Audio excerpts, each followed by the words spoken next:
നമ്മളൊരു നാടല്ലേ, ഈ നാടിന് മുന്നോട്ട് പോകണ്ടേ? പ്രതിസന്ധികളുണ്ടാകുമ്പോൾ ആ പ്രതിസന്ധികളിൽ നിന്ന് കരകയറണ്ടേ? അതിനാവശ്യമായ സഹായം കേന്ദ്ര ഗവൺമെൻറ്റിന് നൽകണ്ടേ? കേന്ദ്ര ഗവൺമെൻറ് അതിന് ബാധ്യതയില്ലേ? നിങ്ങൾക്ക് ആ ബാധ്യതയുണ്ട് എന്ന് പറയാൻ കേരളത്തിൻ്റെ ഭാഗമായുള്ള വിവിധ സംവിധാനങ്ങൾ തയ്യാറാകണ്ടേ? തയ്യാറായോ? നാം അനുഭവമുള്ളവരാണല്ലോ. കേരളത്തിലെ നമ്മുടെ നാടിൻ്റെ ഭാഗമായി നിൽക്കുന്ന വ്യത്യസ്ത രാഷ്ട്രീയ പാർട്ടികൾ, പ്രത്യേകിച്ച് പ്രതിപക്ഷത്ത് അണിനിരന്നിട്ടുള്ള രാഷ്ട്രീയ പാർട്ടികൾ എങ്ങനെയാണ് അത്തരം പ്രശ്നങ്ങളോട് സമീപനം സ്വീകരിച്ചത്? ഇപ്പോൾ മുണ്ടക്കൈ ചൂരൽമല പ്രശ്നത്തിൽ കേരളത്തിലെ UDF MP-മാരെല്ലാവരും കൂടി കേന്ദ്ര ഗവൺമെൻറ്റിനെ കാണുന്നതിനും കേന്ദ്ര ഗവൺമെൻറ് സമീപനത്തിൽ പ്രതിഷേധിക്കുന്നതിനും തയ്യാറായി എന്ന ഭാഗം കണ്ടുകൊണ്ട് തന്നെയാണ് ഞാൻ പറയുന്നത്. അതൊരു ആരോഗ്യകരമായ മാറ്റം തന്നെയായിരുന്നു. പക്ഷേ UDF അതൊഴിച്ചുള്ള മറ്റെല്ലാ കാര്യങ്ങളിലും സ്വീകരിച്ച സമീപനം എന്താണ്? എല്ലാ ഘട്ടത്തിലും കേന്ദ്ര ഗവൺമെൻറ്റിനെ ന്യായീകരിക്കുന്ന സമീപനമായിരുന്നില്ലേ? കേരളത്തെ എങ്ങനെയൊക്കെ കുറ്റപ്പെടുത്താൻ കഴിയുമെന്നല്ലേ നോക്കിയിരുന്നത്? ഒരുപാട് ദുരന്തങ്ങൾ നമുക്ക് ഏറ്റുവാങ്ങേണ്ടി വന്നിരുന്നല്ലോ. അതിനൊന്നിനും ആവശ്യമായ തോതിൽ സഹായം ലഭിച്ചില്ല എന്ന് മാത്രമല്ല, ഒരു സഹായവും ലഭിക്കാത്ത ഒരു സംസ്ഥാനമല്ലേ നമ്മുടേത്. ആ ഘട്ടത്തിലൊന്നും അതിനെതിരെ ശബ്ദിക്കാൻ തയ്യാറാകാത്ത കാഴ്ച നാം കണ്ടതാണല്ലോ. നമ്മുടെ നാട്ടിലെ പൊതുവികാരം ഉയർത്തിക്കൊണ്ടുവരാൻ ബാധ്യതപ്പെട്ട മാധ്യമങ്ങൾ, ആ മാധ്യമങ്ങളിലേറിയ കൂറും സ്വീകരിക്കുന്ന നിലപാടെന്താണ് നാം കാണുന്നില്ലേ?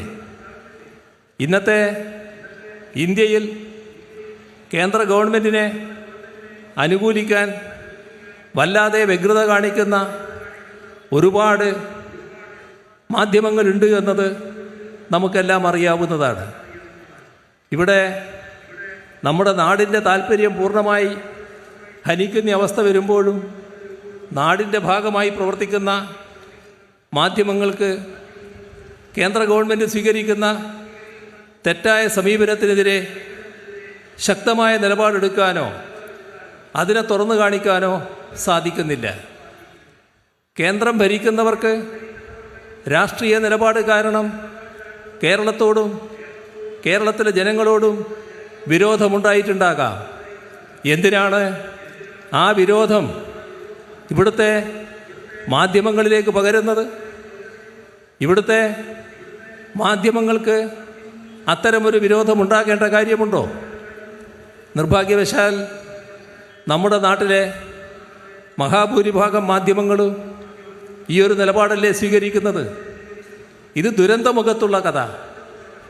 മറ്റു കാര്യങ്ങളിലോ നാടിനെ സാമ്പത്തികമായി ഞെരുക്കുന്ന നടപടികൾ സ്വീകരിക്കുന്നതിൽ അതിലും ഇതേ നിലപാടാണല്ലോ സ്വീകരിക്കുന്നത്. ഈ വിഷമവൃത്തത്തിനകത്താണ് നമ്മുടെ നാടിനെ പുരോഗതിയിലേക്ക് നയിക്കാനുള്ള നടപടികൾ LDF ഗവൺമെൻറ് സ്വീകരിച്ചിട്ടുള്ളത്. ആ നടപടികൾ വിജയകരമായി മുന്നോട്ട് കൊണ്ടുപോകാൻ LDF സർക്കാരിന് കഴിഞ്ഞു എന്നത് തന്നെയാണ് പൊതുവെ ഉണ്ടായിട്ടുള്ള വിലയിരുത്തൽ. ഇനി ഇവിടുന്ന് മുന്നോട്ട് പോകണം. എങ്ങനെ? അതാണ് അതീവ ഗൗരവമായി ചർച്ച ചെയ്തത്.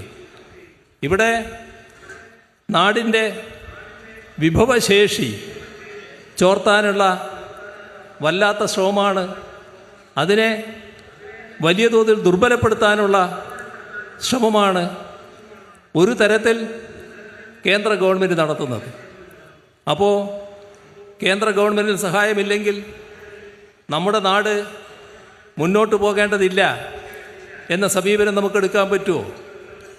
നാടാകെ തകർന്നു പോകുമെന്ന് കണക്കാക്കിയ ഘട്ടം, ഈ നൂറ്റാണ്ടിലെ മഹാപ്രളയം നാം നേരിട്ട ഘട്ടം, അതിനെ തുടർന്ന് അതിരൂക്ഷമായ കാലവർഷക്കെടുതിയുണ്ടായ ഘട്ടം, തുടർന്ന് കോവിഡ് മഹാമാരി നേരിടേണ്ടി വന്ന ഘട്ടം, ആ ഘട്ടങ്ങളിലൊക്കെ നാം തകരട്ടെ എന്ന മനോഭാവത്തോടെയായിരുന്നല്ലോ കേന്ദ്ര ഗവൺമെൻറ് നമ്മെ സമീപിച്ചത്. നാം അതിന് അന്ന് കൊടുത്ത മറുപടിയുണ്ട്. ഈ ദുരന്തഘട്ടത്തിൽ കരഞ്ഞിരിക്കാനല്ല, ഇതിനെ അതിജീവിക്കണം, നാടിനെ പുനർനിർമ്മിക്കണം, ആ പുനർനിർമ്മാണത്തിന് ആവശ്യമായ കാര്യങ്ങൾ ചെയ്യും. അത് നമുക്ക് ചെയ്യാൻ കഴിഞ്ഞല്ലോ. എന്തുകൊണ്ടാണ് കഴിഞ്ഞത്? കേരളത്തിൻ്റെ പ്രത്യേകത അതാണ് കാരണം. നമ്മുടെ നാടിന് അസാമാന്യമായ ശേഷിയുണ്ട്. ആ ശേഷി ജനങ്ങളുടെ കരുത്താണ്, ജനങ്ങളുടെ ഒരുമയിലൂടെ വരുന്ന കരുത്ത്. ആ ഒരുമയിലൂടെ വരുന്ന കരുത്തിലൂടെയാണ് നാം ആ ഘട്ടങ്ങളെല്ലാം തരണം ചെയ്തത്. വെറും തരണം ചെയ്യലല്ല, വിജയകരമായ രീതിയിൽ കേരളം മുന്നോട്ട് പോയി എന്നുള്ളതാണ് ഓരോ രംഗവും എടുത്ത് പരിശോധിച്ചാൽ വിശദമായി കാണാൻ നമുക്ക് സാധിക്കുക. ഇന്നെത്തി നിൽക്കുന്ന നിലയുണ്ട്. ഇവിടുന്ന് ഇനിയും മുന്നോട്ട് പോകണം. അതിന് വിഭവ സമാഹരണം വേണം. അപ്പോഴേക്കതാ നമ്മുടെ നാട്ടിൽ എന്തോ ചെയ്യാൻ പാടില്ലാത്ത കാര്യം CPIയും ചെയ്യാൻ പോവുകയാണ് എന്ന മട്ടിൽ ചില പ്രചരണങ്ങൾ. എന്താണ് പറഞ്ഞത്? എന്താണ് കാഴ്ചപ്പാട്? നാടിൻ്റെ താൽപ്പര്യത്തിന് അനുസൃതമായ, നാടിൻ്റെ താൽപ്പര്യത്തിന് വിഘാതം വരാത്ത ഏത് തരത്തിലുള്ള മൂലധനവും സ്വീകരിക്കുമെന്ന് തന്നെയാണ്, നിക്ഷേപവും സ്വീകരിക്കുമെന്ന് തന്നെയാണ്. ഇത് ഈ ഘട്ടത്തിൽ മാത്രം സ്വീകരിക്കുന്നവരെയല്ല, നമ്മുടെ നാടിൻ്റെ താൽപ്പര്യം ബലി കൊടുക്കാൻ തയ്യാറാവില്ല. താൽപ്പര്യം സംരക്ഷിക്കുന്ന നിലപാടേ എടുക്കൂ. നമ്മുടെ താൽപ്പര്യത്തിന് ഹാനികരമായ വ്യവസ്ഥകളോടുകൂടിയ ഒരു നിക്ഷേപവും സ്വീകരിക്കില്ല. അപ്പോൾ അത്തരം നിക്ഷേപങ്ങൾ എല്ലാ തരത്തിലും കേരളത്തിലേക്ക് വരണം എന്നതാണ് ഈ സമ്മേളനം അടിവരയിട്ട് പറയുന്നത്. നേരത്തെ എല്ലാം പറയുന്നതിൽ നിന്ന് വ്യത്യസ്തമായൊരു സാഹചര്യം ഇന്നുണ്ട്. നേരത്തെ ഇത്തരം കാര്യങ്ങൾ പറയുമ്പോൾ അതിനത്ര കണ്ട് അനുസൃതമായ ഭൗതിക സാഹചര്യം നമ്മുടെ കേരളത്തിലുണ്ടായിരുന്നില്ല. ഇന്ന് കേരളം വലിയ തോതിൽ മാറിയെന്ന് രാജ്യം തന്നെ അംഗീകരിക്കുന്നു. നമ്മുടെ നാട്ടിലെ എല്ലാ കാര്യങ്ങളിലും നമ്മെ, കേരളത്തെ തള്ളിപ്പറയാൻ പലപ്പോഴും മുന്നിട്ട് നിൽക്കുന്ന പല മാധ്യമങ്ങളടക്കം കേരളത്തിൻ്റെ പുതുവളർച്ച അംഗീകരിക്കാൻ തയ്യാറാകുന്നു. അതാണ് നിക്ഷേപ സംഗമത്തിൽ നാം കണ്ടത്. ആ നിക്ഷേപ സംഗമം എന്തുകൊണ്ടാണ് ആ രീതിയിൽ വിജയിച്ചു വന്നത്? കേരളത്തിൽ പുതിയ സാഹചര്യം വന്നിരിക്കുന്നു. കേരളത്തിൽ നിക്ഷേപങ്ങൾ നല്ല രീതിയിൽ വരാനുള്ള സാഹചര്യം ഉണ്ടായിരിക്കുന്നു. ഇവിടെ നിക്ഷേപ സൗഹൃദം എന്ന നിലയിൽ രാജ്യത്തിൻ്റെ നമ്പർ 1 സംസ്ഥാനമായി കേരളം മാറിയിരിക്കുന്നു. അതെല്ലാവരും അംഗീകരിക്കുന്നു.